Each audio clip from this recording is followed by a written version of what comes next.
안녕하세요. 한상봉 이스토로입니다. 오늘부터는 교회 개혁에 관한 이야기를 교황들의 삶을 통해서 한번 바라보는 그런 시간을 갖고자 합니다. 보통 그 프란시스코 교종을 개혁 교황이라고 이야기를 하죠. 그래서 그 교회의 발끝부터 머리끝까지 좀 바꿔볼 수 있지 않을까라는 꿈을 꾸었던 분이 여러분들이 잘 알고 계시는 프란시스코 교종이라고 말할 수 있는데요. 그래서 프란시스코 교종께서는 교황의 삶 자체도 바꿀 수 있겠다 이런 얘기를 하신 적이 있습니다. 그런데 이런 교회 개혁의 꿈을 가장 먼저 꾸었던 사람 과연 그게 누굴까 하고 생각하면 요한 23세 교종을 떠올릴 수밖에 없습니다. 그 요한 23세 교종은 이른바 제2차 바티칸 공회를 소집했던 그런 교황이고, 그로부터 교회에 대한 기본적인 개념 자체가 바뀌게 되는 것이죠. 즉, 이전까지의 교회를 성직자 중심의 교회라고 한다면 그 성직자 중심성으로부터 교회가 탈피해야 된다는 입장을 밝히기 시작한 것이 바로 제2차 바티칸 공회라고 볼 수가 있고요. 특별히 그 교회 헌장이나 혹은 사목 헌장은 이 현대 사회에서 교회가 과연 무엇인지, 교회의 신앙에 대해서 다시 한번 생각해 볼 수 있는 그런 기회를 주었다는 점에서 특별히 이 공의회를 수집한 요한 23세 교종은 우리에게 아주 특별한 존재로 다가오는 것 같습니다. 그래서 요한 23세의 의지가 결국 바오로 6세에게 계승이 되고, 그 이후 차기 교황들을 통해서 교회 개혁에 대한 논의가 계속 지속이 되죠. 그리고 그것이 좀 더 구체적인 형태로 실현되었던 그 교황이 바로 그 프란시스코 교종이라고 볼 수가 있고요. 애석하게도 프란시스코 교종께서 돌아가셨지만 후임인 그 비오 14세 교황 역시 특별한 의미에서 교회 개혁에 있어서 의미 있는 역할을 수행하리라고 기대를 받고 있습니다.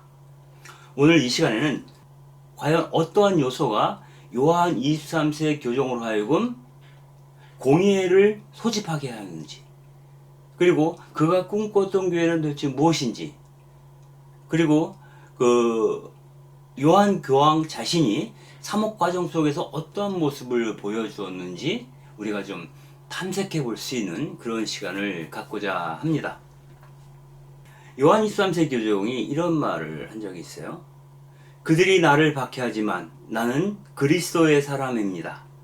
내 이웃이 나를 홀대하지만 나는 그리스도의 사람입니다.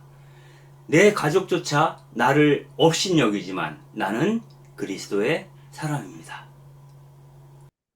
모든 사람이 나에게 너는 그리스도인이 아니야, 교회의 정통성을 지키고 있지 않아 라고 이야기하면서 핍박하더라도 나는 여전히 그리스도의 사람, 즉 하느님의 사랑이라고 하는 고백을 하고 있는 거죠. 우리가 흔히 교회 개혁에 관해서 발언하는 것은 사회 복음화에 대해서, 이 세상이 어떻게 바뀌어야 할지에 대해서 비판하는 그런 예언자적 태도를 보이는 것보다 더 어렵습니다.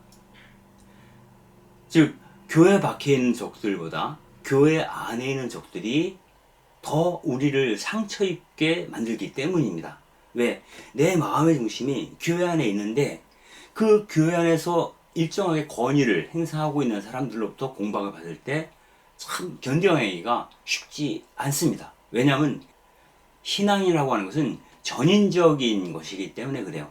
나를 온통 사로잡고 내 삶의 중심을 이루는 것이 신앙이라고 했을 때 그 신앙의 전거가 될 수 있는 교회로부터 핍박을 받는다라고 느낄 때 굉장히 서럽고 힘겨움을 느끼기 마련입니다. 아마 이런 마음을 요한 23세 교주께서 표현하신 건지 모르겠어요.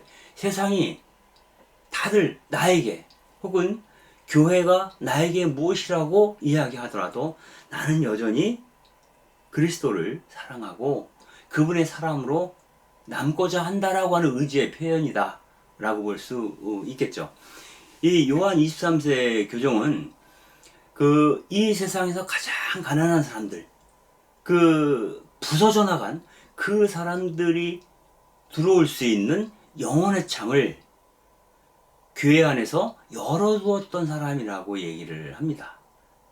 그리고 그 본인 스스로가 이 바티칸으로부터 변방으로 내밀렸던 그런 사람 가운데 하나였죠. 그런 분이 어느 날 문득 교황이 되었던 겁니다.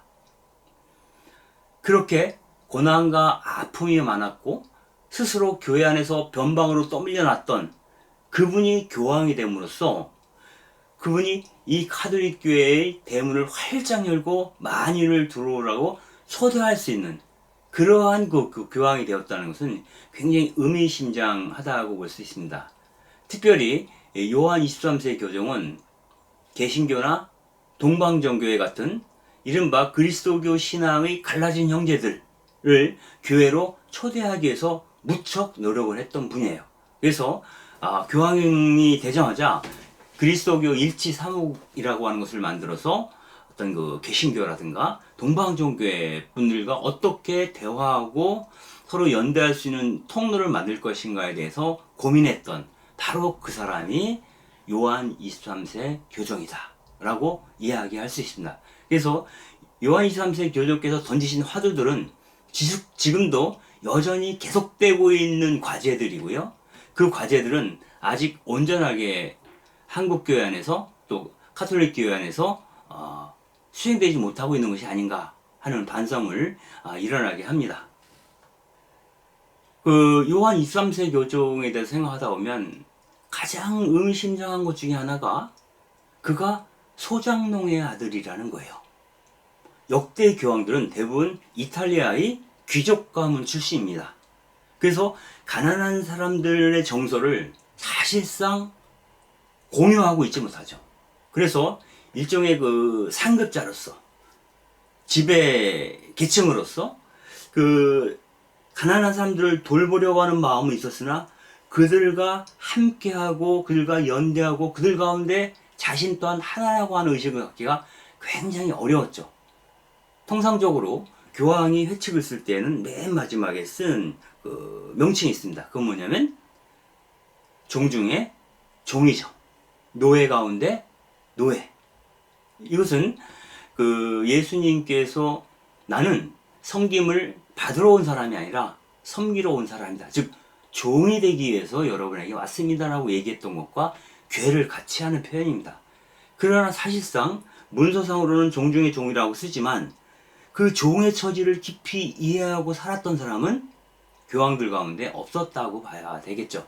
그런데 갑작스럽게 교황이 된 요한 23세는 소토일 몬테라고 하는 이탈리아 북부의 베르가모라고 하는 지역이 있습니다. 이 베르가모 지역의 그 소토일 몬테, 즉 산 아래라고 하는 뜻인데 이 마을의 소장농의 아들로 태어난 사람이 안젤로 론칼리, 즉 요한 23세 교종입니다.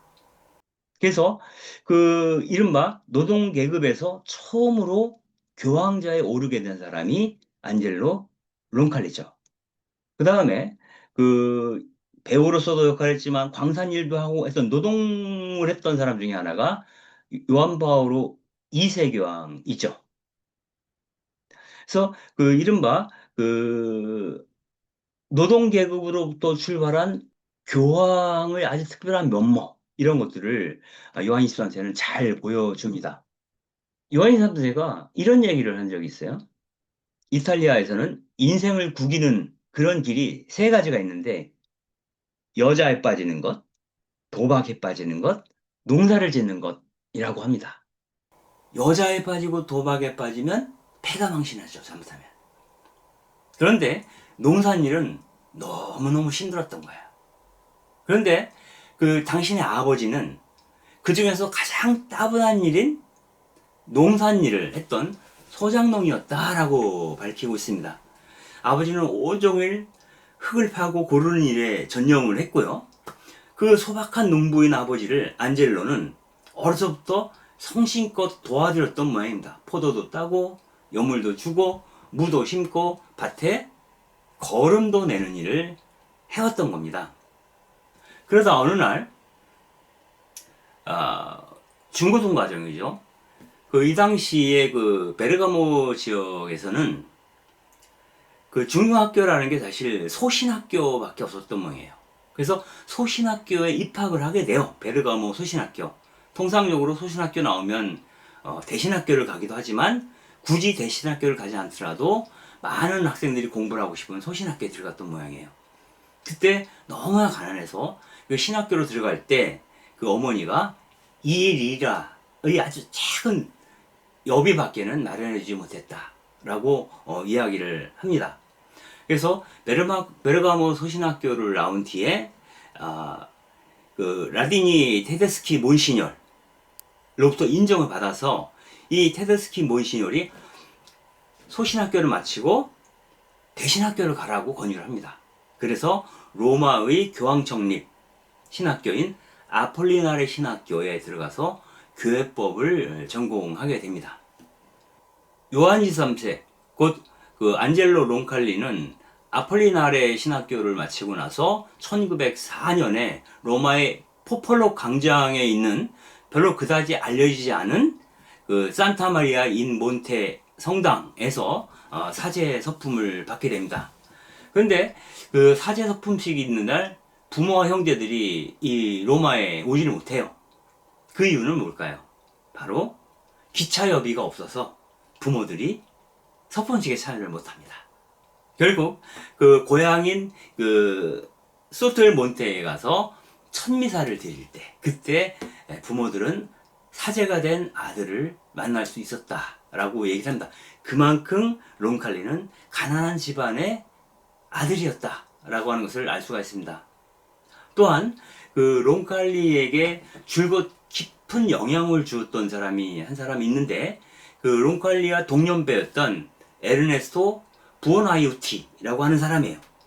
이 사람은 이탈리아의 역사가이고 종교 철학자이며 반파시스트 운동을 했던 사람으로 알려져 있는데 사실 사제였다가 사제품을 박탈당한, 즉 파문당한 사람이에요.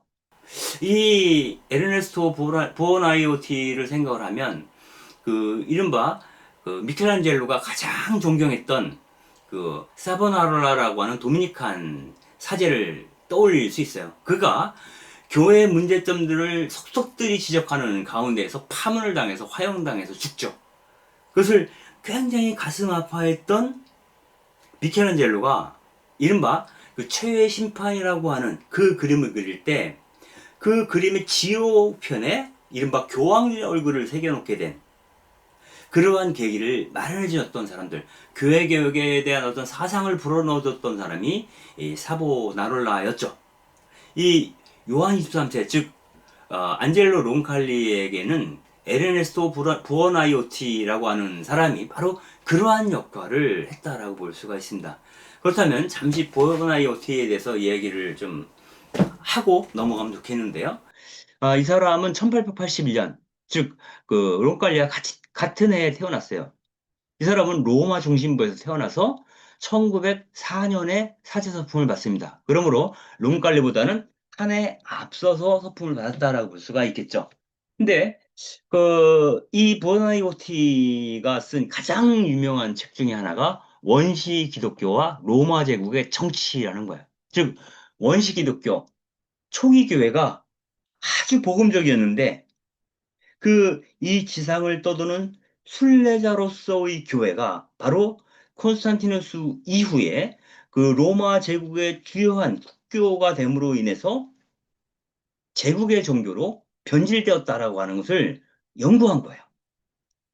그리고 신앙 역사 비평 리뷰라는 잡지도 창간을 하고 종교연구라고 하는 잡지에 편집을 맡기도 했는데 이러한 것들이 바로 그런 초기 교회 역사들을 들춰내면서 지금 교회가 왜 복음적으로 살지 못하는지에 대해서 역사적으로 조목조목 지적을 했던 그런 내용들을 담고 있었던 거죠. 그래서 그 당시 카톨릭 교회에서는 에르네스토 보나이우티가 쓴 이러한 책자들이나 잡지들을 금서로 지정을 하게 됩니다.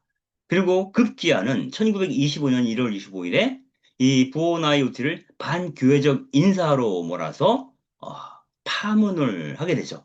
그래서 사제직을 박탈당하는 겁니다. 보나이오티는 교회로부터 파문을 당했지만 교수직은 유지할 수가 있었어요. 그래서 25년부터 로마 대학교에서 교회사 교수로 일을 하고 있었고, 그 영향을 물론 론칼리도 받았던 것이죠. 그러나 이탈리아가 무솔리니에 의해서 파시스트화 되면서 이른바 그 파시즘에 대한 충성 서약을 거부했다는 이유로 이 부오나이오티는 교수직을 박탈당하게 됩니다. 한편 이 부오나이오티는 교회로부터 박해를 받고 파시스트 정부로부터 박해를 받았지만 여전히 자신은 카톨릭 교회의 충성스러운 아들이다 라고 수레를 하고 있습니다. 그러므로 그의 복음적 열정은 꺼지지 않았다라고 하는 것을 우리는 알 수가 있죠. 그러므로 반교회적이라고 하는 표현이 얼마나 폭력적인 표현인지 우리는 한번 기억해 볼 필요가 여기서 있겠습니다. 보나이오티가 쓴 책 가운데 3권으로 1942년에서 43년 사이에 출판된 책이 있어요. 그리스도교 이야기라는 책이에요. 여기서 그 보나이오티는 이런 얘기를 합니다. 우리 교회와 현대사회가 구원을 받으려면 원시기독교, 초기교회의 기본 가치였던 사랑과 고통을 감내하는 마음과 참회와 죽음을 회복하는 것이다. 즉, 그리스도의 십자가를 회복해야만이 우리 교회가 다시 복음적인 측면들을 살아갈 수 있을 것이다 라고 얘기를 하는 거죠. 그때까지의 교회라고 하는 것은 칼라나오가 그렇게 얘기를 했죠. 그 바티칸 공의회 이전의 교회를 제국교회라고 불렀죠. 그리고 제2차 바티칸 공의회 이후의 교회를 근대교회라고 불렀어요. 이른바 정치 권력에 가름하는 것이 바로 교회였다라고 볼 수가 있겠습니다. 이런 제국교회에 대한 도전이고, 그 제국 안에서 고통당하는 인민들의 마음을 헤아리고 그들과 함께 새로운 운동을 시작했던 것이 바로 그리스도교 운동이다라고 이야기를 하는 거죠. 그런데 이 부오나이오티가 교회로부터 밀려나고 박해받고 있는 동안 론칼리는 그의 좋은 친구가 되어 주었던 것 같아요. 그래서 캠퍼스를 걸으면서 산책을 하면서 이 부오나이오티랑 굉장히 많은 이야기를 나누었다고 얘기를 합니다. 여기서 우리는 그 부오나이오티와 안젤로 론칼리, 즉 요한 23세와의 관계를 살펴볼 필요가 있는데요. 아마도 론칼리는 나중에 그 신학대학 교수로 있을 때 갑자기 해임이 되는데, 그것도 어떤 그 론칼리가 부오나이오티와의 어떤 그 교제를 통해서 근대주의를 습득하고 있다라고 하는 혐의를 받았기 때문이 아닌가 하는 이야기를 하고 있고, 실제로 나중에 그 교황이 되고 나서 바티칸 기록보관소를 들춰봤는데, 거기서 그 안젤로 론칼리에 대한 항목이 나와 있어요. 거기에 현대주의자로 의심됨이라고 적혀 있었다고 얘기를 합니다. 그러나 론칼리는 부오나이오티가 그 사제직을 박탈당하고 파문당했음에도 불구하고 줄곧 그를 에르네스토 신부라고 불러주었다라고 얘기를 합니다. 한편 이 부오나이오티는 1946년에 자신을 파문했던 그 교회를 열렬히 사랑하면서 64살로 이승을 떠났다라고 이야기를 합니다. 그때 유서를 남겼는데 그 유서에 이렇게 얘기를 합니다. 내가 잘못 생각했는지도 모른다. 하지만 내가 가르친 내용을 살펴보면 단호히 배격하거나 이게 문제가 있어 하고 취소할 만한 내용은 전혀 없다고. 있는 그대로의 교회의 역사를 돌아본 것 뿐이라고. 그 안에서의 복음적 활력을 자기는 보았을 뿐이라고. 그러나 지금의 교회는 그 복음적 활력을 잃어버리지 않았느냐고 얘기했을 뿐이라고 하는 것이죠. 그래서 교회로부터 밀려나고 파문당하고 반교회적이라고 하는 딱지를 붙였다고 해서 그 사람을 그리스도인이 아니다라고 감히 말할 수는 없을 거다. 이렇게 얘기해 볼 수 있습니다. 부오나이오티의 죽음을 보고 안젤로 론칼리는 그때 상황을 이렇게 표현하고 있어요. 물론 그의 희신을 강복해준 그런 사제도 없었고, 그에게 묘지의 자리를 내어준 그러한 성당도 없었다. 어떻게 보면 교회로부터 철저히 소외된 채 부어나이오티가 죽었다라고 하는 것을 애석하게 생각하는 것이죠. 나중에 안젤로 론칼리가 요한 13세 교종이 되고 나서 그 자신의 일기를 썼는데 이렇게 번역되어 있어요. 영혼의 자서전이라는 제목으로. 아마도 카톨릭 출판사에서 나왔을 것 같은데 그 책에 보면 이 부어나이오티에 대한 언급이 잠깐 나와요. 거기서 보면 자기가 교황이 되고도 부어나이오티에 대한 파문을 취소시킬 수 없었다는 것이 계속 마음의 부채로 남아있다라고 하는 그러한 표현이 있습니다. 그래서 이 부어나이오티의 견해가 곧 요한 23세 견해이고, 그로 인해서 안젤로 론칼리는 특별한 삶을 어찌 보면 살 수밖에 없는 그 주리적 교회의 흐름의 바깥에 머물 수밖에 없었던 그러한 사람이 되었는지도 모르겠습니다.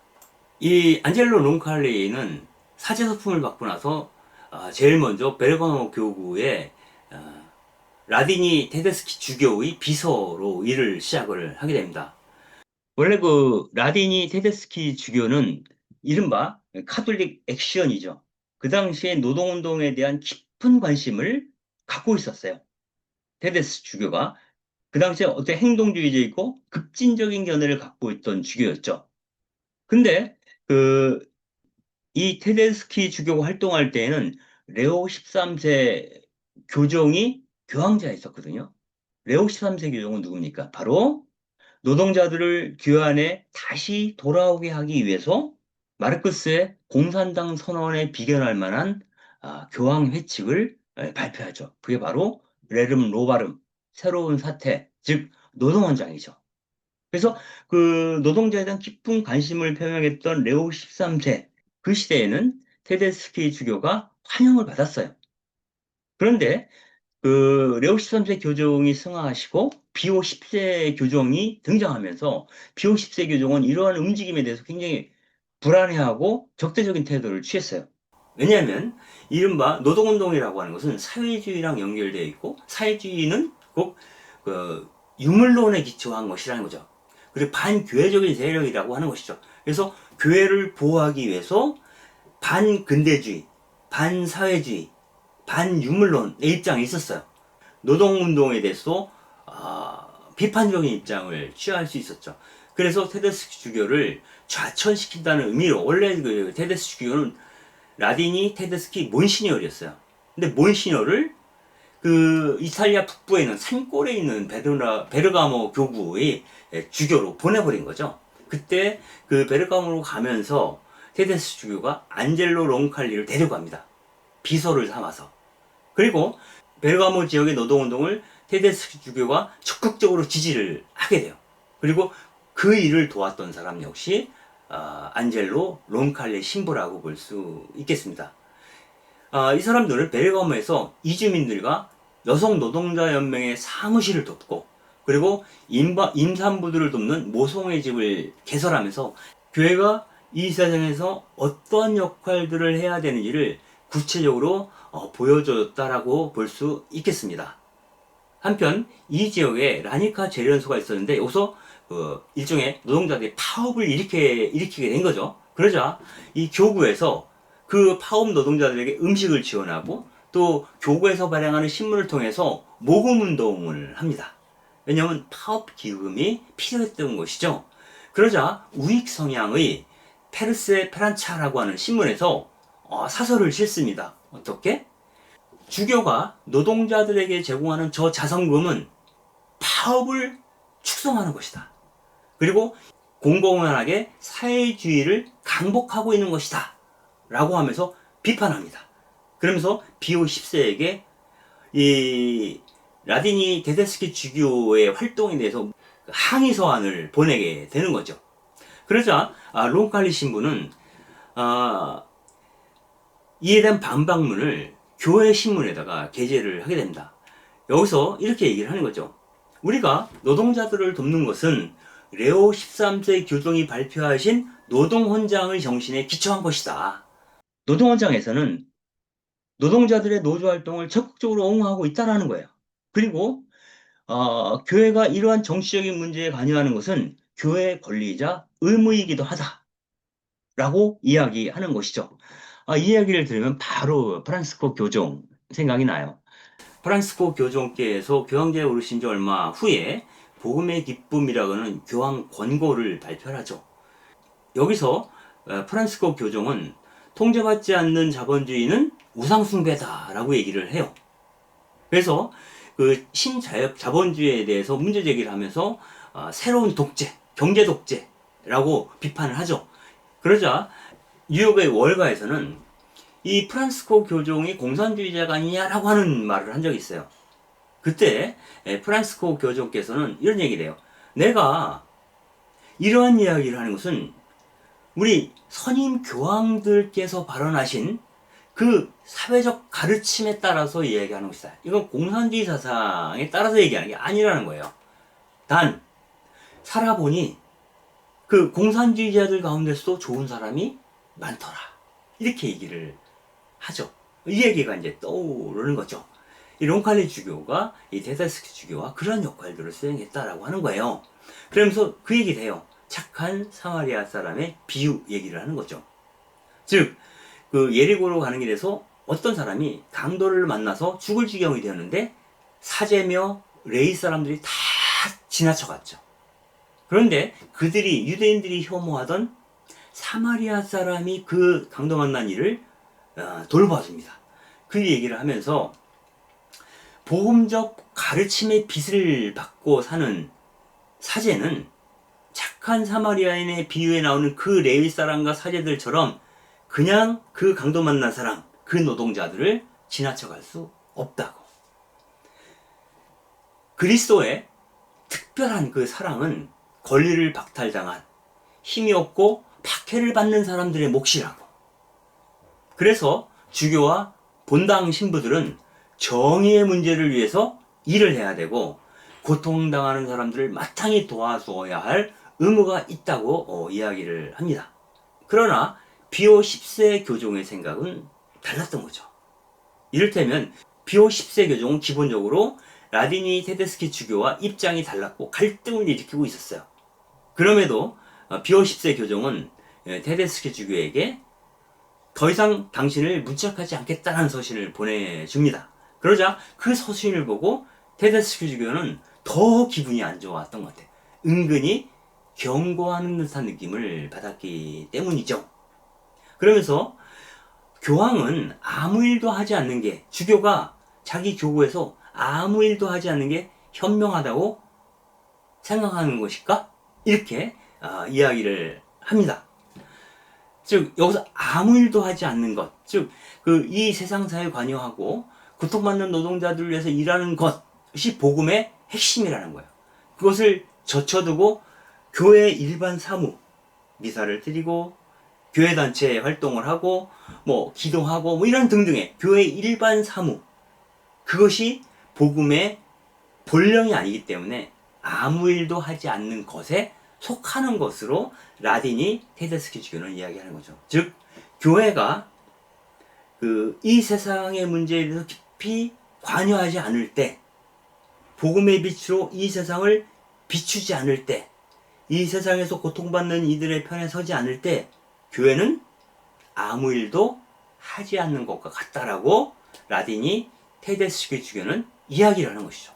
그 주교가 잘 보았던, 알아본 사람이 바로 안젤로 롱칼리, 즉 요한 23세 교종이었다 라고 하는 것은 아주 특별해요. 좋은 사람이 좋은 사람을 알아봤던 것이 아닐까 하는 생각을 해볼 수 있죠. 여기 사진에 보이는 것은 그 노동사제가 이제 그 노동자들과 함께 미사를 드리고 있는 그런 장면입니다. 그 안젤로 롱칼리 신부는 그 테데스키 주교의 비서 신부로 일을 하면서 그 베르가모 신학교에서는 교회사와 교부학과 호교론을 강의하고 있었습니다. 여기서 이 과목 자체가 아주 의미심장해요. 교회사, 바로 부오나이오티가 공부했던 분야죠. 과연 2000년 동안 교회가 어떻게 살아왔는가를 보는 거예요. 이 제국교회의 실상을 보았던 것이고요. 그 다음에 교부학이라고 하는 것은 초기 교회의 교부들이 과연 복음에 대해서 어떻게 이해했는가를 아주 여실하게 볼 수 있는 거죠. 그래서 교회 개혁을 위한 어떤 사상적 기반을 마련하려면 기본적으로 교부학을 공부를 해야 합니다. 그리고 그러면서도 교회에 충성스러운 아들이 되기 위해서는 호교론적 입장을 취할 수 있겠죠.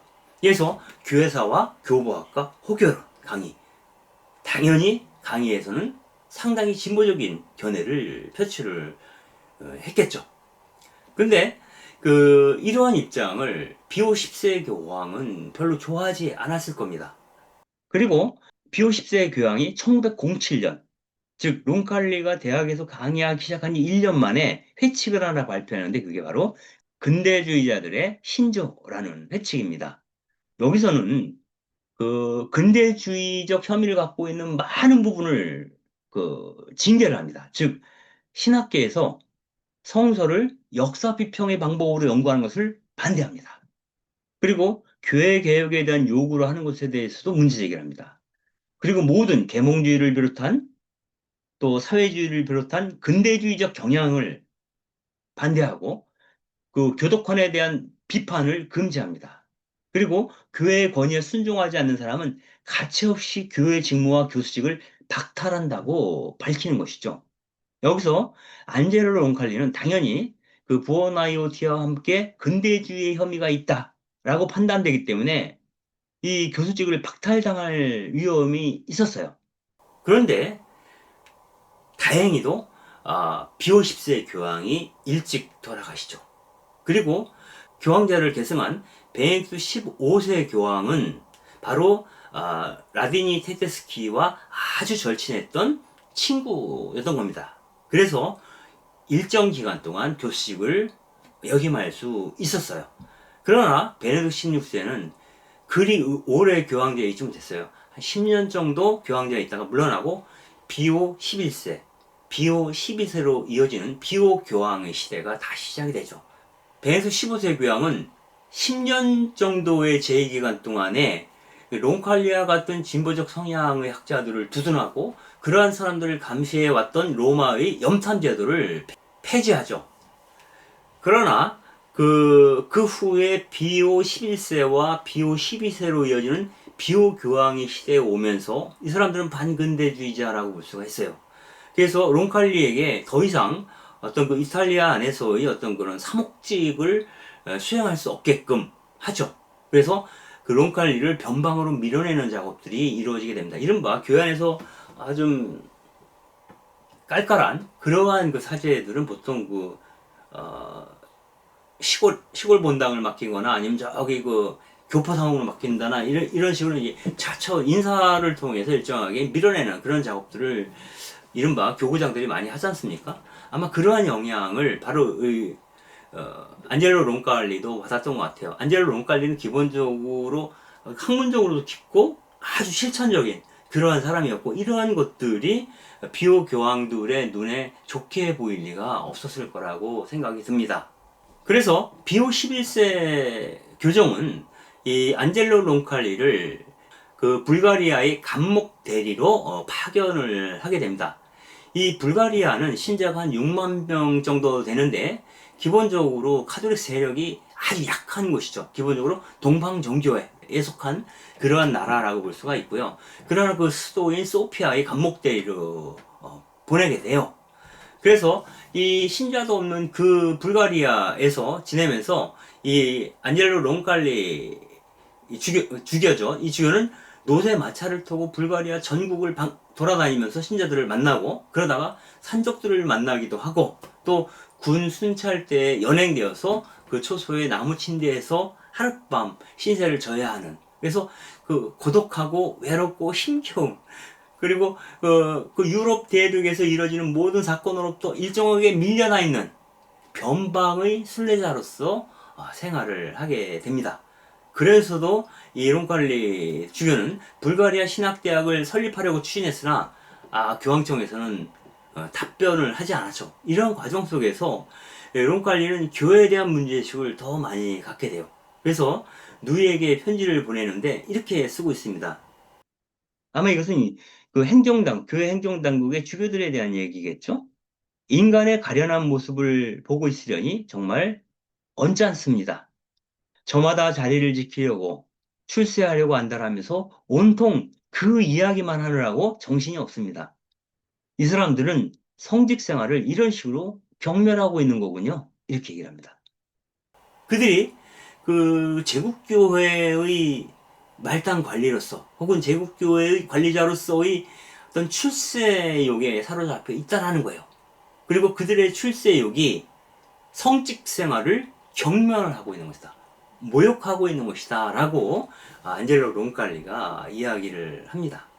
그 10년 뒤인 1935년에는 론칼리를 그리스와 튀르키예, 터키죠. 거기에 교황사절로 임명을 하게 됩니다. 계속 이 동방교회가 있는 그쪽으로 돌리는 거예요, 론칼리를.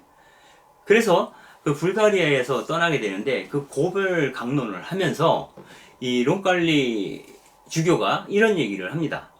아일랜드 교회의 그 풍습 하나를 이야기를 하는 것이죠. 아일랜드에서는 성탄절이 되면 창가에 촛불을 켜둔다는 거야. 왜냐하면 크리스마스 이브에 그 거처를 찾아서 헤매던 마리아와 요셉이 창가에 켜져 있는 촛불을 보고 그 집의 문을 두드릴 거라고 이야기하는 거죠. 이 이야기를 하면서 론칼리 주교는 이렇게 얘기를 해요.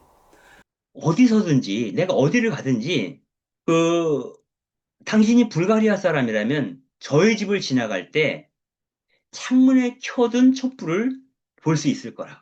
그러면 바로 문을 두드리라고.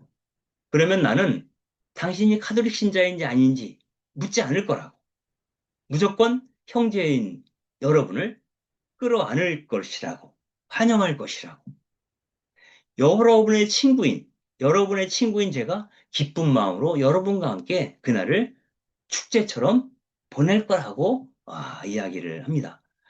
이 친밀감의 표현, 불가리아 사람들이 굉장히 좋아했겠죠? 예. 안젤로 론칼리가 튀르키예와 그리스의 교황 사절로 임명받은 것은 1934년 11월 30일이에요. 그리고 1935년부터 그 지역에서 교황 사절로서의 임무를 수행하게 되는데 기본적으로 그리스는 당시에 동방 정교의 국가예요. 그리고 튀르키예는 이슬람 국가죠. 원래 역사적으로는 이른바 그리스 정교회 사람들이 튀르키예에 많이 살고 있었죠. 튀르키예, 즉 터키에 가면 그리스 정교회의 성지들이 굉장히 많아요. 근데 그 사람들이 튀르키예가 독립하면서 그리스도인들은 그리스로 이주를 하게 됩니다. 그래서 그리스 정교회의 본산이 다시 그리스가 되게 되고 튀르키예는 이른바 무슬림 국가가 되죠. 그러므로 이 지역에서 카톨릭 신자들은 아주 소수죠. 그래서 그들을 돌보면서 유럽으로부터 오는 그 난민들을 돌보는 일을 이 론칼리가 하게 되죠. 그리고 그 전쟁이 나고 나서는 그 지하에 살고 있는 유대인들을 돕는 그런 일에도 이제 앞장을 서게 되죠. 나치가 유대인들을 그 수용소로 몰아넣고 홀로코스트로 나아가는 과정에 있었거든요. 그때 유대인들을 구하는 일을 이 론칼리가 열심히 하게 됩니다. 이 당시에 그 론칼리는 자신의 그 사제들에게 이 그리스와 튀르키예에서 사목을 할 때는 까치발을 들고 조심스럽게 하라고. 여기는 카톨릭 국가가 아니거든요. 그래서 신도들을 보호하기 위해서는 조심스럽게 해야 된다라고 하는 거예요. 또한 그 당시에 트르키예와 그리스에 와서 사목하던 그 사제들이 프랑스 사람들이 많았던 모양입니다. 그래서 미사를 프랑스어로 집전을 하거나 혹은 라틴어나 이탈리아어로 집전을 했던 모양입니다. 그런데 이른바 튀르키예 사람들은 카톨릭 신자를 할지라도 프랑스어나 이태리어나 혹은 라틴어를 모르죠. 그래서 이 론칼리 주교는 모든 성사를 터키어로 집전하라고 지시를 하게 됩니다. 이것은 제2차 바티칸 공의 이전에는 모든 미사를 라틴어로 했었잖아요. 그리고 그 후에야 비로소 전례개혁을 통해서 자기 모국어로 미사를 드릴 수 있게 되었던 거거든요. 그러나 이미 그 튀르키예에 사는 그리스도인들을 위해서 튀르키어어로 된 미사를 봉헌할 수 있도록 허락한 사람이 바로 론칼리 주교였다라고 하는 것이죠. 그리고 1942년에 이스탄불, 그 예전에 그 콘스탄티노폴리스죠. 그 이스탄불에서 강론을 하면서 교황을 그리스도의 대리자라고 부르지 않고 그저 로마의 주교라고 부릅니다. 그렇게 함으로써 그리스 정교회의 대주교의 환심을 사고 그와 포옹하는 경험을 하게 됩니다. 이때 이미 론칼리 주교는 그리스 정교회 혹은 동방정교회와의 관계를 회복하기 위해서 노력했다라고 볼 수 있겠죠. 이스탄불은 원래 콘스탄티노폴리스 총대주교가 있는 곳이에요. 동로마와 서로마가 분리되기 전까지는 그 콘스탄티노폴리스 총대주교가 로마의 총대주교보다 훨씬 우위에 있었던 거거든요. 그런데 카톨릭 교회가 로마를 중심으로 형성이 되기 시작하면서 그 스스로 로마의 주교를 교황이라고 불렀던 거잖아요.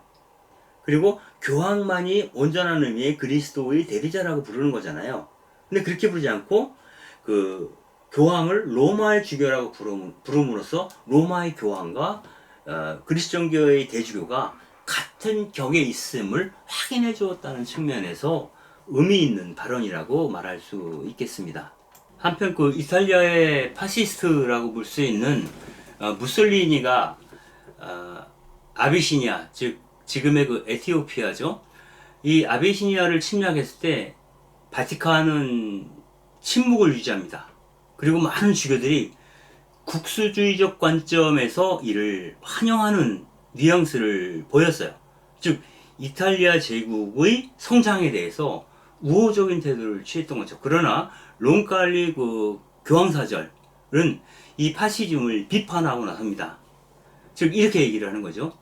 세상은 복음 정신에 위배되는 건강하지 못한 피와 인종의 민족주의에 중독되어 있다라고 폭력적이고 인종주의적인 관점 여기서 비판을 하는 거죠. 그러면서 전쟁이라고 하는 것은 이탈리아 사람이나 아비시니아 사람이나 그 모든 사람에게 엄청난 희생을 안겨주는 도살장을 만들어낸다. 이렇게 얘기를 하는 거죠. 그러면서 바티칸에 이런 얘기를 해요. 이른바 그 독일 나치와 협력을 했던 그 파시스트 무솔리니, 이탈리아와 독일의 그런 파시즘에 대해서 문제 제기를 하고 또한 그 나치 독일이 유대인들에 대한 홀로코스트를 시행을 하자 바티칸에 이렇게 얘기를 합니다. 바로 유대인들을 구해달라는 거예요. 우리 카톨릭 교회가 박해받는 유대인들을 돕는 것은 하느님이 아주 기뻐하시는 자비로운 행동이라고 이야기를 합니다. 그래서 이러한 입장을 교회가 밝혀달라고 간청을 하는 거죠. 그러나 바티칸에서는 아무런 반응을 보이지 않습니다. 그러자 재차 바티칸에 편지를 보내면서 이 얘기를 하는 거예요. 저는 매일 이스라엘의 불쌍한 어린이들이 제 곁에서 신음하는 그런 소리를 듣고 있다고. 그리고 이 어린아이들은 바로 예수님의 친척이고 예수님의 고향 사람들이라고 이렇게 얘기를 하죠. 그러나 당시 교황이었던 비오 12세 교황은 여기에 묵묵부답이었어요. 그건 여러 가지가 이유가 있겠죠. 일반 나중에는 그런 얘기도 해요. 그 전쟁 말기에 오게 되면 나치들이 이른바 교황청 앞마당까지 들어와 있었다라고 얘기를 합니다. 그래서 그 파시즘에 대한 위협에 대해서 교황청이 거의 굴종하고 있었다라고 볼 수 있습니다. 또한 다른 측면에서는 그 여러 가지 이야기를 해볼 수가 있어요. 그 독일, 나치 독일은 이탈리아의 그 동맹국인데 그 교회는 이탈리아와 라테란 조약을 통해서 어떤 유대를 맺고 있었어요.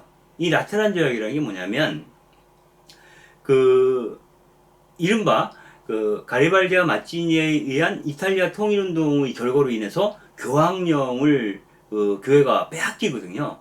근데 그 무슬리니가 그 교황령을 다시 돌려줍니다. 그리고 그 배상금까지 주게 돼요. 그 배상금으로 형성된 자금으로 만든 것이 바로 우리가 잘 알고 있는 그 바티칸 뱅크, 바티칸 은행이죠. 그래서 교회는 이 파시즘에 대해서 적극적으로 저항하지 못하는 입장에 서 있었던 겁니다. 그러자 론칼리는 자기 나름대로 유대인들을 돕기위해서 여러 가지 일을 하게 돼요. 그 중에 대표적인 사례가 헝가리 유대인들을 위해서 그 사람들에게 세례증명서를 떼주는 거예요. 그래서 그들이 그리스도교로 개종했다는 것을 확인받고, 그리고 헝가리 주재 교황대사인 안젤로 로타 몬시너에게 그들이 갈 수 있도록 도와주는 겁니다. 그래서 유대인이 헝가리에서 탈출할 수 있도록 돕는 역할을 안젤로 론칼리 대주교가 했던 거죠.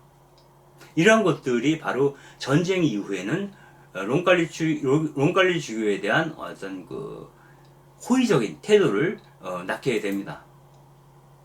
근데 전쟁이 막바지에 이르게 되자 갑자기 비오 12세 교황이 1944년 12월 22일 한 전쟁 한 반년 정도 남았을 때죠.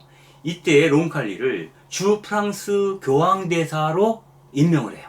여기서 문제가 뭐냐면 그 전쟁 후에 특히 그 드골 장군이 파리에 입성한 뒤로 가장 먼저 했던 것이 바로 그 나치 부역자들을 처단하는 거였거든요. 그런데 나치 독일에 협력했던 그러한 프랑스 주교들이 있었던 거예요.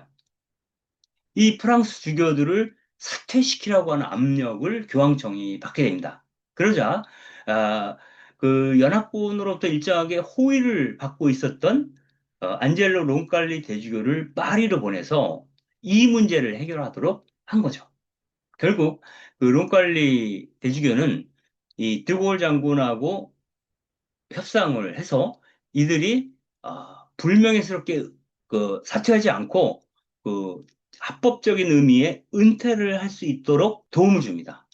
그래서 이때 도움을 받았던 주교들은 론칼레 주교에 대한 호의를 또한 느낄 수 있었겠죠. 그리고 그 프랑스 정부와 바티칸의 우호적 관계를 이루게 해주었다라고 하는 것의 대가로 인해서 프랑스에서는 자크마리땡이라는 철학자를 주 교황청 대사로 파견하기도 했죠. 전쟁기에 교회가 무력하게 처신할 수밖에 없었던 그 상황 자체가 론칼리 주교로 하여금 이 전쟁의 참혹함과 또 전쟁이 어떻게 교회를 비복음적인 존재로 추락시키는가를 경험하게 했던 거죠. 그래서 평화에 대한 관념을 론칼리 주교가 갖게 된 계기이기도 합니다.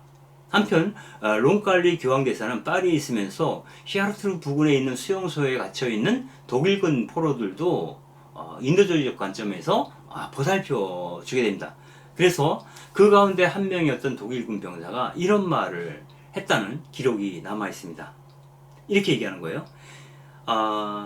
론칼리 대주교는 이탈리아 사람답게 날렵하면서도 땅땅하게 생겼다는 거야. 그렇지만 어딘가 모르게 믿음이 가고 성격이 유쾌하고 익살스러우면서도 정이 깊고 또 자비로운 모습이었다고. 우리가 통상적으로 성직자 하면 생각하는 그런 그 고행자의 모습은 아니었다고.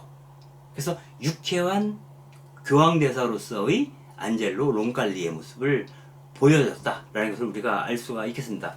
또 한 가지 에피소드가 있는데요.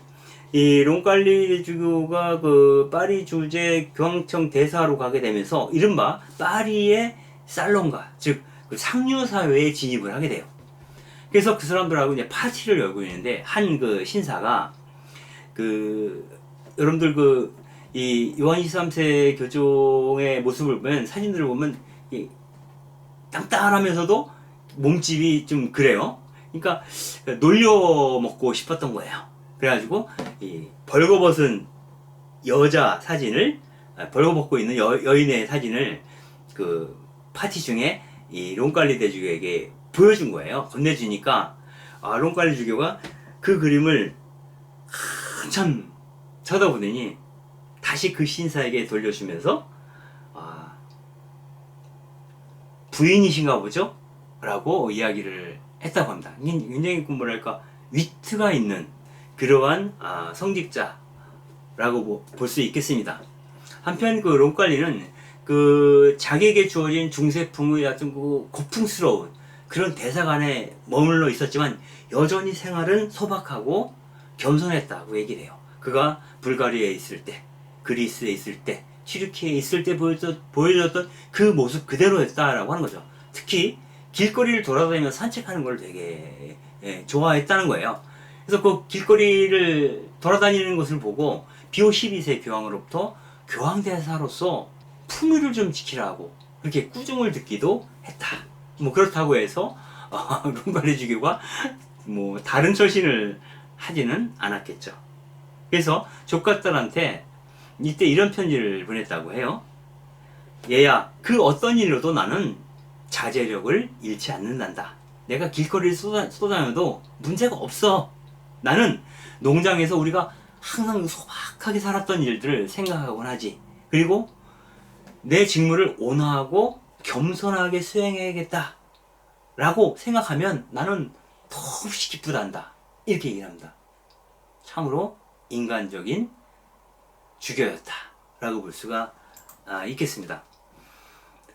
그 공로로 인해서 1953년이 되면 론칼리는 그 교황 비오 12세에 의해서 베네치아 총대주교로 임명이 돼요.